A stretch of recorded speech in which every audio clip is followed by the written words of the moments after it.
এখানে আপনি রাজনৈতিক বক্তব্য কেন দেবেন? শেখ হাসিনা সবচেয়ে বড় বেনিফিশিয়ার ছিল বিএনপির এগেন্সটে কথা বলছে।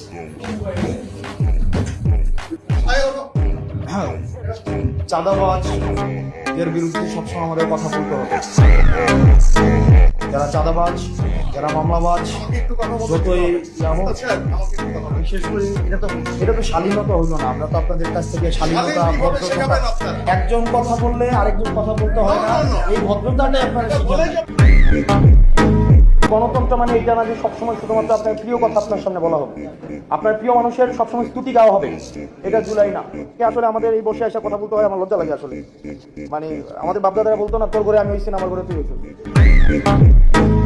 আমাকে আপনি প্রশ্ন করবেন, আপনি যতক্ষণ পর্যন্ত প্রশ্ন অব্যাহত থাকবে ততক্ষণ পর্যন্ত আপনি রাইট রেখে থাকবেন। আর যখনই আপনার প্রশ্নের পরিবর্তে শুধুমাত্র স্তুতি গাওয়া হবে, জবাবদিহিতার পরিবর্তে স্বেচ্ছাচারিতা অব্যাহত থাকবে, তখন প্রত্যেকটা মানুষ হাসিনা হবে। হাসিনা তো ব্যক্তি না, হাসিনা একটা আইডিয়া। হাসিনা কি স্তুতি ছাড়া, এখানে প্রশংসা ছাড়া কিছুই বলা যেত না। প্রেস কনফারেন্সগুলো কি হইতো? প্রত্যেকটা প্রশ্ন করা হয়তো খুশি করার জন্য, এবং একটা প্রশ্নের বিনিময়ে একটা দেশের অ্যাম্বাসি ভিজিট। আপনি রাজনীতির ঊর্ধ্বে কি? আপনাদের ডিজি যখন বসাইছে আমি দেখছি না, যে অফিস করতে দিচ্ছেন আপনারা দেন নাই, তখন রাজনীতি যে আপনারা ডিল করছেন। কোন জিনিসটা রাজনীতির ঊর্ধ্বে? হসপিটালগুলো অধপতন কেন?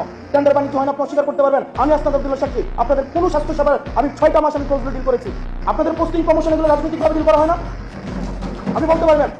এখন যারা ঢাকায় এসে প্রত্যেকটা দল কোনো না কোনো ভাবে হচ্ছে, যারা ভালো পোস্টিংগুলো পাচ্ছে কোনো না কোনো ভাবে হচ্ছে আপনার সম্ভাব্য যারা সরকারপন্থী সরকারে হবে তাদের অ্যালায়েন্স, এটাকে আপনি অস্বীকার করতে পারবেন? কোনোভাবে অস্বীকার করার সুযোগ নাই। আপনি যাই হন না কেন, যেই হন না কেন, আপনি আপনারা ভুলে যান না আপনি 5 আগস্ট পরবর্তী সময়ে কথা বলছেন।